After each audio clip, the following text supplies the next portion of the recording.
नमस्कार मित्रों। हम लोगों ने पैराथायरॉयड हार्मोन के विषय में पीटीएच के विषय में जाना, जो कैल्शियम और फास्फोरस मेटाबॉलिज्म को प्रभावित करता है। लेकिन ध्यान रहे, यह पीटीएच अकेला हार्मोन नहीं है जो कैल्शियम मेटाबॉलिज्म को प्रभावित करता है या फास्फोरस मेटाबॉलिज्म को प्रभावित करता है। शरीर में कुछ अन्य हार्मोन भी हैं जो पीटीएच जितने महत्वपूर्ण तो नहीं हो सकते, लेकिन वह भी कैल्शियम और फास्फोरस मेटाबॉलिज्म को प्रभावित करने में अपना अपना योगदान देते हैं। आइए इनको क्रमशः समझते हैं। इन हार्मोन्स में एक दूसरा जो प्रमुख हार्मोन है वह है कैल्सिटोनिन। और कैल्सिटोनिन को हम लोग परंपरागत रूप से पीटीएच का विरोधी मानते हैं कि जो पीटीएच कैल्शियम बढ़ा रहा है, तो कैल्सिटोनिन का काम है कैल्शियम के लेवल को घटाना। तो नाम ही क्या है इसका, कैल्सिटोनिन, जो कैल्शियम की जो टोन है उसको नॉर्मलाइज करना, कैल्शियम हाइपरकैल्सीमिया को नॉर्मोकैल्सीमिया इसमें लाना। लेकिन याद रहे, पीटीएच एक बहुत ही इंपॉर्टेंट और पोटेंट हार्मोन है, जबकि कैल्सिटोनिन ह्यूमन बींग्स में उतना इंपॉर्टेंट नहीं है। समहाउ जो जैसे फिशेस हैं और जो लोअर मैमल्स हैं, उनमें इसका रोल ज़्यादा है। फिशेस में काफ़ी इम्पोर्टेंट है, क्योंकि वहाँ मिनरल मेटाबॉलिज्म को रेगुलेट करने के लिए। रैट्स में भी, लोअर मैमल्स में भी इसका रिस्पॉन्स ठीक देखा गया है।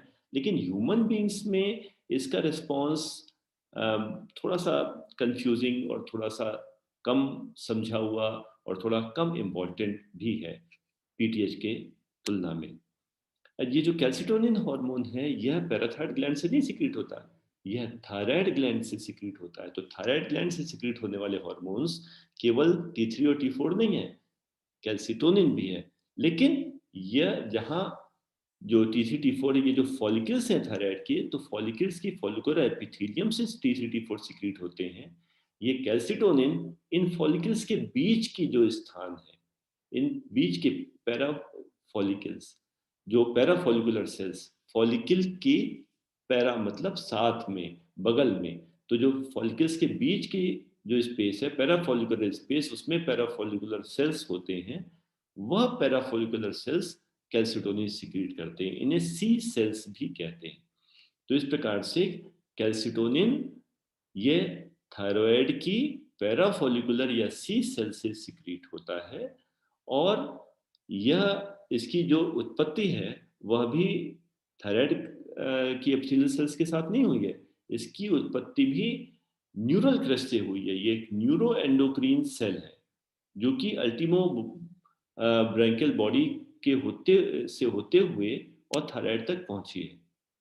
अगर आप याद करें तो हम लोगों ने पैराथायरॉयड हार्मोन और पैराथायरॉयड ग्लैंड के विषय में पढ़ते समय यह समझा था कि किस प्रकार जो फोर्थ फेरेंजियल पाउच है, उससे पैराथायरॉयड ग्लैंड भी उत्पन्न होती है और उसी से अल्टीमोब्रैंकियल बॉडी भी उत्पन्न होती है। ये जो अल्टीमोब्रैंकियल बॉडी है, यह बाद में डिटैच होके और थायराइड जो उत्पन्न हुआ है फोरामेन सीकम से थायरोग्लोसल सिस्ट के रूप में, उस थायराइड के सेल्स के साथ जाके घुल मिल जाती है और उसके अंदर बिखर जाती है। तो जो अल्टीमोब्रैंकियल बॉडी है, इसके स्ट्रक्चर्स थायराइड सेल के स्ट्रक्चर के साथ में पूरे में डिस्पर्स रहते हैं। अब ये न्यूरो एंडोक्रीन सेल्स हैं जो न्यूरल क्रस्ट से उत्पन्न होती हैं। यह न्यूरल क्रस्ट से अल्टीमोब्रैंकियल बॉडी में आती हैं, अल्टीमोब्रैंकियल बॉडी से थायराइड में पहुंच जाती हैं। तो इस प्रकार ये सी सेल्स या पैराफॉलिकुलर सेल जो कैल्सिटोनिन बनाती हैं, वह एक न्यूरो एंडोक्रीन सेल है, थायराइड की तरह से नहीं। यह न्यूरल क्रस्ट से अल्टीमोब्रैंकियल बॉडी से होते हुए तब थायराइड में आती हैं और फॉलिकल्स में ना होके फॉलिकल के बगल में पैराफॉलिकुलर सी सेल के रूप में अवस्थित रहती हैं। अब ये जो सी सेल्स हैं, ये कैल्सिटोनिन बनाती हैं। कैल्सिटोनिन जीन क्रोमोसोम 11 पे है, जिस पर पीटीएच जीन भी होती है। कैल्सिटोनिन भी पीटीएच की तरह एक पेप्टाइड हार्मोन है जो कि एक एमिनो एसिड की एक लंबी चेन के रूप में होता है। पैराथायरॉयड हार्मोन 84 एमिनो एसिड का होता है, जो कैल्सिटोनिन है ये इससे छोटा 32 एमिनो एसिड का है। सिर्फ अंतर यह है, इसकी एक जगह चेन बीच में आपस में डाइसल्फाइड बॉन्ड से ये जुड़ी हुई है।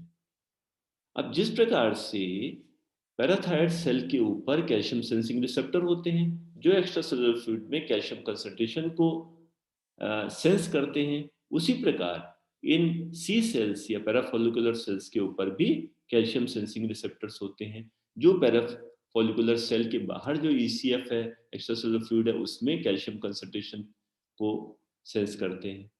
जिस प्रकार पीटीएच जी प्रोटीन कपल्ड रिसेप्टर जो कि सेल सरफेस रिसेप्टर है उनसे काम करता है, उसी प्रकार कैल्सिटोनिन भी जी प्रोटीन कपल्ड रिसेप्टर्स जो कि सेल सरफेस रिसेप्टर है उनसे काम करता है। तो मित्रों, पीटीएच और कैल्सिटोनिन में काफी साम्य है। सेम क्रोमोसोम से उत्पन्न हो रहे हैं, दोनों ही पेप्टाइड हार्मोन हैं एक लीनियर चेन के रूप में। दोनों की सेल्स पर कैल्शियम सेंसिंग रिसेप्टर्स होते हैं। दोनों हार्मोन जी प्रोटीन कट पर रिसेप्टर्स के थ्रू काम करते हैं। तो इस प्रकार और दोनों ही कैल्शियम मेटाबॉलिज्म को प्रभावित करते हैं, लेकिन इनका प्रभाव एक दूसरे से ऑपोजिट है। हम लोग जानते हैं कि जब कैल्शियम कंसंट्रेशन कम होती है तो ये पैराथॉर्मोन सिक्रीशन को बढ़ा देती है, लेकिन जब कैल्शियम कंसंट्रेशन ज्यादा होती है तब यह कैल्सिटोनिन की सिक्रीशन को बढ़ाती है। तो हम देख रहे हैं ये प्लाज्मा कैल्शियम कंसंट्रेशन ये जैसे जैसे बढ़ रही है, अब देखिए बढ़ने के साथ साथ पीटीएच का सिक्रीशन घटता जाता है और ये अंत में जाकर प्लेट्यू होता है। जैसे जैसे कैल्शियम कंसंट्रेशन कम हो रही है पीटीएच का सिक्रीशन बढ़ता जाता है और बाद में आके ये प्लेट्यू हो जाता है। तो कैल्शियम पीटीएच कर्व जो है वो एक सिग्मोइडल कर्व है, जबकि कैल्शियम कैल्सिटोनिन कर्व जो है वो एक लीनियर कर्व है। जितना कैल्शियम कंसंट्रेशन बढ़ती जाएगी कैल्सिटोनिन सिक्रीशन उतना बढ़ता जाता है। जैसे जैसे कैल्शियम कंसंट्रेशन कम होती है नॉर्मल रेंज में, बिलो नॉर्मल नहीं, वैसे वैसे कैल्सिटोनिन कंसंट्रेशन घटता जाता है। तो इस प्रकार कैल्शियम कंसंट्रेशन का बढ़ना ये कैल्सिटोनिन सिक्रीशन को बढ़ाता है। अब पीटीएच और कैल्सिटोनिन दोनों ही जी प्रोटीन कपल्ड रिसेप्टर से काम कर रहे हैं और यह दोनों ही के जो टारगेट ऑर्गन्स हैं वो सेम है, किडनीज और बोन्स। याद रहे पीटीएच इंटेस्टाइन पे डायरेक्टली काम नहीं करता, 125 डाइहाइड्रोक्सी विटामिन डी के थ्रू काम करता है। पीटीएच के रिसेप्टर किडनीज में नेफ्रॉन्स की ट्यूब्यूल्स पे और बोन्स में ऑस्टियोसाइट और ऑस्टियोब्लास्ट पे होते हैं। उसी प्रकार से कैल्सिटोनिन का भी जो प्रभाव है वो किडनीज में ट्यूब्यूल्स पे होता है, जहां वो ट्यूबुलर रीअब्जॉर्प्शन ऑफ कैल्शियम और फॉस्फेट्स इन दोनों को घटाता है। कैल्सिटोनिन का काम क्या है? कैल्शियम के लेवल को कम करना। कम कैसे करेगा? किडनी से एक्सक्रीट आउट करा दो।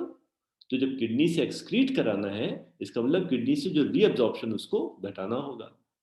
अच्छा, याद रहे पीटीएच भी क्या कर रहा था कि फॉस्फेट्स के एक्सक्रीशन को बढ़ा दे रहा था। तो कैल्सिटोनिन कैल्शियम को तो रीअब्जॉर्प्शन घटा के एक्सक्रीशन बढ़ाता है, फॉस्फेट्स का एक्सक्रीशन ये भी बढ़ाता है। तो इस प्रकार से फॉस्फेट्स पर पीटीएच का और कैल्सिटोनिन का प्रभाव एक रूप जैसा हुआ, कैल्शियम पे ऑपोजिट हुआ। पीटीएच कैल्शियम के रीअब्जॉर्प्शन को बढ़ा के कैल्शियम कंजर्व कराता है, जबकि कैल्सिटोनिन कैल्शियम के रीअब्जॉर्प्शन को घटाकर इसका एक्सक्रीशन बढ़ाता है जिससे कैल्शियम कंसंट्रेशन ब्लड में कम की जा सके। अब दूसरा इफेक्ट आता है बोन पे। हम लोगों ने पढ़ा था, डिस्कस किया था कि पीटीएच इमीडिएट इफेक्ट ऑस्टियोसाइट्स के ऊपर, ऑस्टियोसिटिक मेम्ब्रेन के ऊपर कैल्शियम पंप को एक्टिवेट करके काम करता है, जिससे बोनी फ्लूइड में जो CaHPO4 एमोर्फस क्रिस्टल्स हैं उनमें उपस्थित रेडली एक्सचेंजेबल कैल्शियम को ब्लड में भेज दिया जाए। इसका ऑपोजिट काम इसी प्रकार से कैल्सिटोनिन का इमीडिएट इफेक्ट क्या होता है? ऑस्टियोसाइट्स का जो ऑस्टियोसाइट मीडिएटेड ऑस्टियोलिसिस उसको घटाए है, लेकिन प्रोलॉन्ग्ड इफेक्ट क्या होता है पीटीएच की तरह से? ऑस्टियोक्लास्ट मीडिएटेड रिजॉर्प्शन उसको घटाए, क्योंकि पीटीएच लंबे समय में ऑस्टियोक्लास्ट को एक्टिवेट करती है ऑस्टियोसाइट्स ऑस्टियोब्लास्ट के थ्रू और वहां से बोन्स को रिजॉर्व कराती हैं। इस रिजॉर्प्शन को कैल्सिटोनिन घटा देता है। तो इमीडिएट इफेक्ट ऑस्टियोसाइट्स के थ्रू, उसके बाद ऑस्टियोक्लास्ट के थ्रू। और ऑस्टियोक्लास्ट का फॉर्मेशन भी बाद में यह कैल्सिटोनिन कम कर देता है। तो सेम जो इफेक्ट्स थे पीटीएच के, उसके ऑपोजिट इफेक्ट इसी प्रकार से कैल्सिटोनिन के होते हैं। मेजर इफेक्ट्स बोन के थ्रू, माइनर इफेक्ट्स किडनीज के थ्रू। यहाँ पे जैसे हम लोगों ने यह डिस्कस किया था कि पीटीएच का इफेक्ट भी चाइल्डहुड और प्यूबर्टी में ज़्यादा होता है, एडल्ट्स में पीटीएच का इफेक्ट कम होता जाता है। कैल्सिटोनिन के साथ तो और भी अधिक यह चीज़ प्रोमिनेंट है। कैल्सिटोनिन के इफेक्ट्स हमको बहुत ही ज़्यादा ह्यूमंस में प्रोमिनेंट नहीं होते, लेकिन फिर भी एडल्ट्स में तो बिल्कुल ही प्रोमिनेंट नहीं होते। चाइल्डहुड में थोड़ी बहुत उसकी सिग्निफिकेंस है। एडल्ट्स में तो कैल्सिटोनिन का इफेक्ट इतना कम होता है कि पीटीएच का भी इफेक्ट जो कम है वो इसको ओवरराइड कर लेता है। जो पीटीएच काम कर रही है वह कैल्सिटोनिन के इफेक्ट को ओवरराइड कर देती है। अब कैल्सिटोनिन की क्लिनिकल सिग्निफिकेंस क्या है? कैल्सिटोनिन का जो सबसे इंपॉर्टेंट चीज है, जो बिल्कुल भूलने वाली नहीं है, कि यह मेडुलरी कार्सिनोमा थायरॉयड का ट्यूमर मार्कर होता है। ये मेडुलरी कार्सिनोमा थायरॉयड किससे होता है? ये सी सेल्स, जो पैराफोलिकुलर सेल्स है, ये उसका ट्यूमर है, ये उसकी मेलिग्नेंसी है। और मेडुलरी कार्सिनोमा थायरॉयड जो न्यूरो एंडोक्रीन सेल है, सी सेल पैराफोलिकुलर सेल, उसका ट्यूमर, उसका कार्सिनोमा, उसकी मेलिग्नेंसी है, जो कैल्सिटोनिन बनाती है। और कैल्सिटोनिन लेवल एमसीटी में बढ़ जाता है। यही कैल्सिटोनिन की सबसे इंपॉर्टेंट क्लिनिकल सिग्निफिकेंस है। तो कैल्सिटोनिन लेवल को टेस्ट करने का जो सबसे बड़ा इंडिकेशन है वो है स्क्रीनिंग मेडुलरी कार्सिनोमा थायरॉयड की करने के लिए। इसके अतिरिक्त कुछ सिस्टमिक डिसऑर्डर्स हैं, एक्यूट इलनेसेस हैं, उनमें भी कैल्सिटोनिन लेवल बढ़ सकते हैं, लेकिन इसकी उतनी ज़्यादा क्लिनिकल सिग्निफिकेंस नहीं है। मेडुलरी कार्सिनोमा थायरॉयड के लिए जब हम कैल्सिटोनिन लेवल चेक करते हैं तो एक बेसल लेवल भी कर सकते हैं, और एक पेंटागैस्ट्रिन से स्टिमुलेट करा के उससे भी कैल्सिटोनिन लेवल को चेक किया जा सकता है।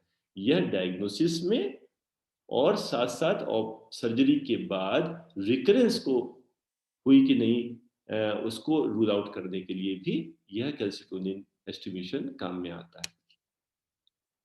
कैल्सिटोनिन को थेरेप्यूटिकली भी यूज़ किया जाता है। हालांकि इसके साथ में एक प्रॉब्लम यह है कि कैल्सिटोनिन, हमने जैसे कहा कि फिजियोलॉजिकल रोल भी ज़्यादा नहीं है, तो इसी प्रकार से इसका फार्माकोलॉजिकल रोल भी बहुत इंपॉर्टेंट या बहुत सिग्निफिकेंट नहीं है। उसका मार्जिनल इफेक्ट ही होता है। और लॉन्ग टर्म कैल्सिटोनिन यूजेस के बाद कुछ मेलिग्नेंसी के चांस भी बढ़ जाते हैं, तो इसलिए थेरेप्यूटिकली कैल्सिटोनिन बहुत ज़्यादा यूज नहीं होता। लॉजिकली हम ये सोच सकते हैं कि पीटीएच जिस प्रकार से ऑस्टियोपोरोसिस को बढ़ाता है, कैल्सिटोनिन देके हम ऑस्टियोपोरोसिस को घटा सकते हैं, क्योंकि ये ऑस्टियोक्लास्टिक रिजॉर्प्शन को घटाता है। लेकिन यह बहुत अधिक केसेस में ऑस्टियोपोरोसिस के ट्रीटमेंट के लिए यूज नहीं किया जाता। इसको विशेष रूप से हम यूज करते हैं बोन के एनाल्जेसिक इफेक्ट के लिए। जहाँ पे ऑस्टियोपोरोसिस या किसी अन्य कारण से वर्टिब्रल कोलैप्स हो जाता है, वर्टिब्रल फ्रैक्चर हो जाता है, वर्टिब्री कंप्रेस कोलैप्स करके वो कंप्रेस्ड वर्टिब्री और बोन पेन प्रोड्यूस करने लगती हैं, तो कैल्सिटोनिन का एक बोन एनाल्जेसिक इफेक्ट के कारण से वर्टिब्रल क्रस्ट फ्रैक्चर में, और कभी कभी जो बोनी मेटास्टेसिस हैं जिनमें ऑस्टियोलिसिस होने के कारण से पेन प्रोड्यूस होने लग जाता है, उनमें भी कैल्सिटोनिन यूज किया जाता है, विशेष रूप से नेजल स्प्रे के फॉर्म में। नेजल स्प्रे कैल्सिटोनिन के जो बोन एनाल्जेसिया इफेक्ट प्रदान करते हैं। कैल्सिटोनिन के बाद जो दूसरा हार्मोन है जो मिनरल मेटाबॉलिज्म को प्रभावित कर सकता है, वो है पीटीएच की तरह का PTH hormone, parathyroid hormone related peptide या पीटीएच रिलेटेड प्रोटीन।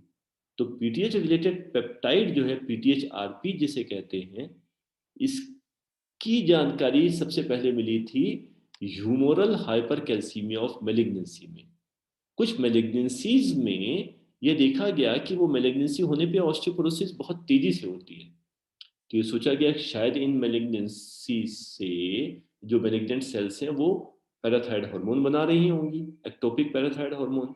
लेकिन देखा गया पैराथायरॉयड से मिमिक करता हुआ एक प्रोटीन बनता है, एक पेप्टाइड हार्मोन बनता है, जिसे पीटीएच रिलेटेड पेप्टाइड कहते हैं। तो ट्यूमर सेल्स ने पीटीएचआरपी बनाया और ये पीटीएचआरपी पीटीएच की तरह से ऑस्टियोक्लास्टिक बोन रिजॉर्प्शन बढ़ा देता है।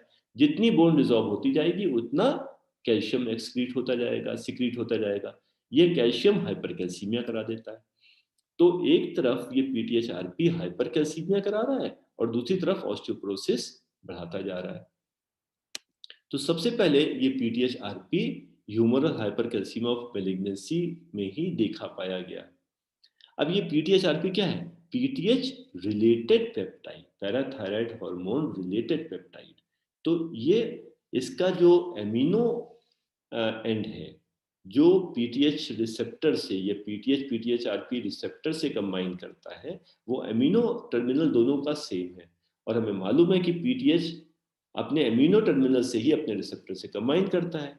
तो अगर एमिनो टर्मिनल सेम है तो पीटीएचआरपी भी पीटीएच रिसेप्टर से कंबाइन कर जाएगा। इसीलिए रिसेप्टर को पीटीएच पीटीएचआरपी दोनों का कंबाइंड रिसेप्टर कहते हैं, क्योंकि दोनों अपने एमिनो टर्मिनल से उस रिसेप्टर से जुड़ सकते हैं। अच्छा, पीटीएच तो केवल पैराथायरॉयड ग्लैंड में पैराथायरॉयड सेल से बनता है। पीटीएचआरपी कई टिश्यूज में बन सकते हैं, जैसे हम लोग बात कर रहे हैं अभी कि कई मैलिग्नेंसीज में बन सकते हैं। लेकिन पीटीएचआरपी की नॉर्मल केसेस में विदाउट दोज मैलिग्नेंसीज बहुत ज़्यादा अहमियत नहीं होती। ये बहुत कम कंसंट्रेशन में उत्पन्न होता है, जिसके पैराक्रीन इफेक्टिव होते हैं। एडल्ट्स में पीटीएच रिलेटेड पेप्टाइड पीटीएचआरपी के कोई विशेष इफेक्ट्स नहीं है।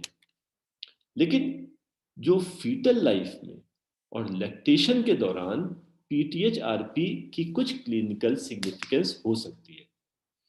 वास्तव में ये दोनों फेजेज ऐसी हैं जिसमें हमें कैल्शियम मेटाबॉलिज्म को और ज़्यादा स्टिमुलेट करने की आवश्यकता है, क्योंकि फीटल लाइफ में ग्रोथ के समय भी हमें काफ़ी कैल्शियम की ज़रूरत है, कार्टिलेज के डेवलपमेंट के लिए, उसके बाद टीथ के इरप्शन के लिए फीटल और इन्फेंटाइल एजेस में, और लैक्टेशन के दौरान ब्रेस्ट टिश्यू को कैल्शियम की बहुत ज़रूरत है। तो पीटीएचआरपी इन दोनों समयों पर, फीटल लाइफ में, इन्फेंटाइल लाइफ में और लैक्टेशन के दौरान, यह कैल्शियम उपलब्ध कराने का काम करता है। तो इस प्रकार से एक क्लिनिकल सिग्निफिकेंस पीटीएचआरपी की इन दोनों फेजेस में हो सकती है। अब एक तीसरा, एक इसी तरह का एक हार्मोन है फाइब्रोब्लास्टिक ग्रोथ फैक्टर 23। वास्तव में हम ये तो जानते हैं फाइब्रोब्लास्टिक ग्रोथ फैक्टर तो बॉडी में बहुत सारे टिश्यूज प्रोड्यूस करते हैं, लेकिन यह जो एफजीएफ प्रोड्यूस करते हैं, यह लोकल ऑटोक्रीन या पैराक्रीन इफेक्ट के लिए करते हैं। जबकि एफजीएफ की एक फॉर्म एफजीएफ 23, यह बोन के द्वारा उत्पन्न किया जाता है और यह वहां से सिक्रीट होता है ब्लड में और पूरी बॉडी में जाके सर्कुलेट करके वहां काम कर सकता है। इसलिए ये एक एंडोक्रीन हार्मोन है। एफजीएफ 23 एक हार्मोन की तरह काम करता है और इसका प्रमुख रोल है सीरम इनऑर्गेनिक फास्फोरस को कंट्रोल करने के लिए, उसको उसके रेगुलेशन में। तो एफजीएफ 23 ये इनऑर्गेनिक फास्फोरस का एक इंपॉर्टेंट रेगुलेटर है, जो इस फास्फोरस लेवल को ब्लड में घटाता है। कैसे? इसका एब्जॉर्प्शन इंटेस्टाइन से और इस किडनी से इसका रीअब्जॉर्प्शन, उनको कम करके, ना एब्जॉर्ब होने देता है ना रीअब्जॉर्ब होने देता है। तो उसके कारण से ब्लड में इनऑर्गेनिक फास्फोरस लेवल कम हो जाता है। साथ ही एफजीएफ 23 ये वन जो विटामिन डी का एक्टिवेशन है 125 डाइहाइड्रोक्सी विटामिन डी में, उसको भी कम करता है। अब जब एक्टिव विटामिन डी कम हो गया तो यह भी कैल्शियम फास्फोरस मेटाबॉलिज्म को इनडायरेक्टली प्रभावित करता है। तो एफजीएफ 23 की रेलिवेंस क्या है? इसका रोल है फास्फोरस मेटाबॉलिज्म को कंट्रोल करने में, और इसकी मेन जो रेलिवेंस है वह है हाइपोफॉस्फेटीमिया करने में। तो एफजीएफ 23 जब ज्यादा बनता है तो हाइपोफॉस्फेटीमिया होने लग जाता है, जो कि ऑटोसोमल डोमिनेंट, ऑटोसोमल रिसेसिव या एक्स लिंक्ड हो सकता है। क्योंकि एफजीएफ 23 कई ट्यूमर्स में बन सकता है, इसलिए ये ट्यूमर इंड्यूस्ड ऑस्टियोमलेशिया या ट्यूमर इंड्यूस्ड रिकेट्स को भी उत्पन्न कर सकता है। तो इस प्रकार से हमने देखा कि एफजीएफ 23 मुख्यतः फास्फोरस मेटाबॉलिज्म को प्रभावित करता है। जो पैराथायरॉयड हार्मोन रिलेटेड पेप्टाइड है वो फीटल लाइफ में और लैक्टेशनल पीरियड में कैल्शियम उपलब्ध कराने में मदद कर सकता है। और जो कैल्सिटोनिन है, यह कैल्शियम लेवल को घटाने में उसमें मदद कर सकता है, पीटीएच के अगेंस्ट काम करने में। हालांकि पीटीएच जो थ्रू आउट लाइफ इफेक्टिव होता है, कैल्सिटोनिन का इफेक्ट बहुत माइनर रह जाता है एडल्ट्स में। यंग एजेस में तो थोड़ी इसकी एफिकेसी ओल्ड इंडिविजुअल या एल्डरलीज या एडल्ट्स के मुकाबले ज़्यादा होती है। तो यह थे 3 मुख्य हार्मोन जो कि पीटीएच के अतिरिक्त मिनरल मेटाबॉलिज्म को प्रभावित करते हैं। Calcitonin, parathyroid hormone related peptide PTHrP, और फाइब्रोब्लास्टिक ग्रोथ फैक्टर 23 एफजीएफ 23। धन्यवाद।